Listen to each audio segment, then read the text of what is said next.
নমস্কার, আরেকটি গুরুত্বপূর্ণ ভিডিওতে তোমাদের প্রত্যেককে স্বাগত। এখনও পর্যন্ত যারা আয়ুষ্মান ভারতের জন্য অ্যাপ্লাই করেনি, তো এই ভিডিওটা অত্যন্ত গুরুত্বপূর্ণ। এই মুহূর্তে যে ফর্মটি দেখতে পাচ্ছ, এই ফর্মটা কিন্তু তোমাদের ফিল আপ করে জমা করতে হচ্ছে। এই ফর্মটা আশাকর্মী বাড়ি বাড়ি গিয়ে পৌঁছে দিচ্ছে এবং বাড়ির যতজন সদস্য প্রত্যেকেরই কিন্তু এই ফর্মটি অ্যাপ্লাই করতে হবে। প্রতিজনের নামে ফর্ম থাকবে এবং প্রত্যেকজনেরই কিন্তু এই ফর্মটি ফিল আপ করতে হবে।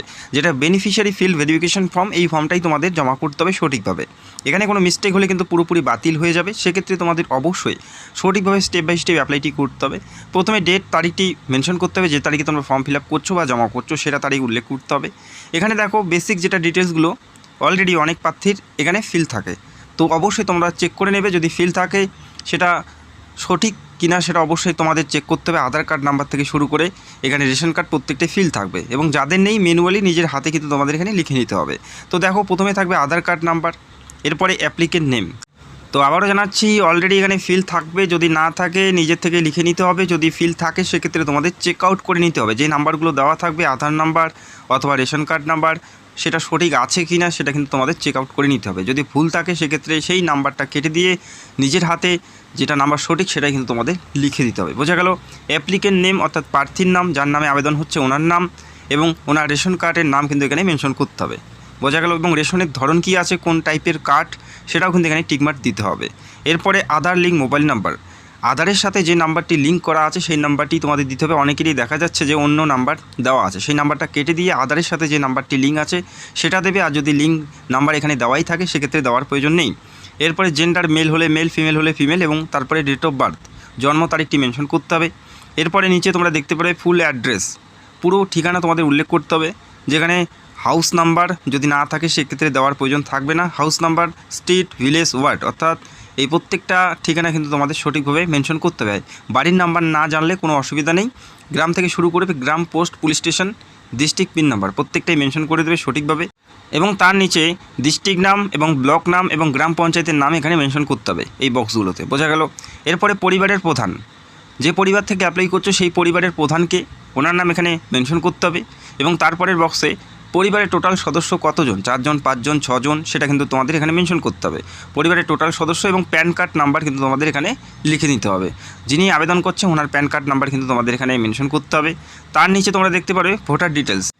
এরপরে ভোটার ডিটেলস, যদি আবেদনকারীর এখনও পর্যন্ত ভোট ওঠেনি বা ভোটের কার্ড নেই বা নাম নেই সেক্ষেত্রে এটা ছেড়ে দেবে। যদি থাকে প্রথমে ভোটার কার্ড নাম্বার দিতে হবে, এসি নাম্বার, অ্যাসেম্বলি নাম্বার অর্থাৎ বিধানসভা কেন্দ্রের নাম্বার কত এবং সেই বিধানসভা কেন্দ্রের পার্ট নাম্বার কত অংশে আছে সেটাও কিন্তু এখানে মেনশন করতে হবে। পার্ট নাম্বারে অংশ নাম্বারটা মেনশন করবে এবং সিরিয়াল নাম্বার অর্থাৎ সেই অংশে যে ভোটের লিস্ট আছে সেই ভোটের লিস্টে সেই প্রার্থী যার অ্যাপ্লাই করছো ওনার কত নাম্বারে ভোট আছে সেটা কিন্তু সিরিয়াল নাম্বারে এখানে মেনশন করতে হবে। তো নতুন যে 2026-এর ভোটার লিস্ট সেটা কিন্তু তোমাদের চেক আউট করে সেই নাম্বারটা এখানে বসিয়ে নিতে হবে। তারপরে দেখো স্বাস্থ্যসাথী কার্ড যদি থাকে সেক্ষেত্রে স্বাস্থ্যসাথীর 17 সংখ্যার নাম্বারটি এই বক্সে উল্লেখ করতে হবে যদি থাকে সেক্ষেত্রে, যদি না থাকে এই ঘরটা ছেড়ে দেবে। তো স্বাস্থ্যসাথী কার্ড থাকলে অবশ্যই মেনশন করতে হবে এবং নিচেরটুকু কিন্তু অফিসিয়াল ফিল অর্থাৎ যেখানে জমা করবে সেখান থেকে বাকি অংশটুকু ফিল করে দেবে। তারপরে তোমরা পরের পেজে যাবে, পরের পেজে কিন্তু আরও বেশ কিছু তোমাদের ফিল করতে হবে, সেটাও তোমরা দেখে নাও। এরপরে দেখো এখানে বলা আছে, এরপরে দেখো ফ্যামিলি ইনকাম 8 লাখ পার ইয়ার, পারিবারিক ইনকাম যদি 8 লাখ টাকার উপর বা 8 লাখ টাকার মধ্যে হয় সেক্ষেত্রে ইয়েস করতে হবে, যদি না থাকে সেক্ষেত্রে নোতেই তোমাদের টিক করে দিতে হবে। বোঝা গেল? এরপরে দেখো any family member paying income tax, যদি পরিবারের কোনো সদস্য 4 জনের যে নাম দিয়েছো 4 জনের মধ্যে যদি কোনো সদস্য, তুমি বা আর বাকি 4 জনের মধ্যে যদি কেউ ইনকাম ট্যাক্স প্রদান করে সেক্ষেত্রে ইয়েস করতে হবে, না হলে নো করে দিতে হবে। বোঝা গেল? এরপরে ফাউন্ড এএসডিডি লিস্ট এসআইআর 2026 পোল, 2026-এ যে ভোটার লিস্ট পাবলিশ হয়েছে সেই লিস্টে যদি কারো নাম বাদ পড়ে যায়, এএসডিডির আওতায় চলে আসে, সেক্ষেত্রে তাদের ইয়েস করতে হবে, না হলে কিন্তু নো করে দেবে সরাসরি। বোঝা গেল? এই টিকগুলো অবশ্যই ভালো করে দেবে। এরপরে দেখো বলা আছে applied for under SIR applied tribunal, SIR নাম বাদ পড়ার পর যদি ট্রাইব্যুনালে আবেদন করে থাকে, যদি সেই আবেদনটি এখনও পর্যন্ত পেন্ডিং সেক্ষেত্রে ইয়েস করতে হবে, নাহলে নো করে দিতে হবে। এরপরে বলা আছে পেন্ডিং সিএ অ্যাপ্লাই, যারা সিটিজেনশিপের জন্য অ্যাপ্লাই করেছে এবং এখনও অ্যাপ্লিকেশন পেন্ডিং আছে তাদের ক্ষেত্রে ইয়েস করতে হয় এবং বাকিদের ক্ষেত্রে কিন্তু নো করে দেবে, সেটার প্রয়োজন থাকছে না। বোঝা গেল? এই বিষয়গুলো অবশ্যই তোমাদের দেখে শুনে টিক করতে হবে।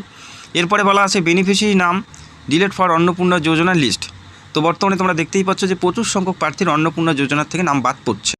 আবেদনকারী যদি একজন মহিলা হয় এবং ওনার নাম যদি অন্নপূর্ণা যোজনার থেকে ডিলিট হয়ে যায়, যেটা যে কোনো কারণ হতে পারে, সেক্ষেত্রে ইয়েস করতে হবে, নাহলে কিন্তু নো করে দিতে হবে। তো আশা রাখছি তোমরা বুঝতে পারলে। এভাবে তোমাদের ফর্মটি ফিল আপ করতে হবে। আশাকর্মী বাড়ি বাড়ি পৌঁছে দিচ্ছে এই ফর্মটি, তো এই ফর্মটাই তোমাদের ফিল আপ করতে হবে। তো এখনও যারা ফিল আপ করেনি অতি সত্ত্বর তোমরা ফিল আপ করো। তো অতি সত্ত্বর তোমাদের ফিল আপ করতে হবে এবং এখানে টিকমার্ক দিতে হবে। ডিসক্লেমারে টিক দেবে, তারপরে সিগনেচারটা করবে যার আবেদন, ওনার একটি সিগনেচার করতে হবে এবং বাকিটা অফিসিয়াল ফিল, যেখানে জমা করবে সেই বাকিটা তারা কিন্তু ফিল করে নেবে। তো এইভাবে প্রত্যেক সদস্যের তোমাদের ফর্মটি ফিল আপ করতে হবে। বাড়ির যদি 4 জন থাকে 4 জনের নামই কিন্তু ফর্ম থাকবে এবং 4 জনের কি তোমাদের ফিল আপ করতে হবে। তো আশা রাখছি তোমরা বুঝতে পারলে। তাতেও যদি কোনো সমস্যা থাকে কমেন্ট করো। আর ভিডিওটি দেখার জন্য অসংখ্য ধন্যবাদ। চ্যানেলে যারা নতুন দর্শক, চ্যানেলটাকে অবশ্যই সাবস্ক্রাইব করে রাখবে। Thank you so much.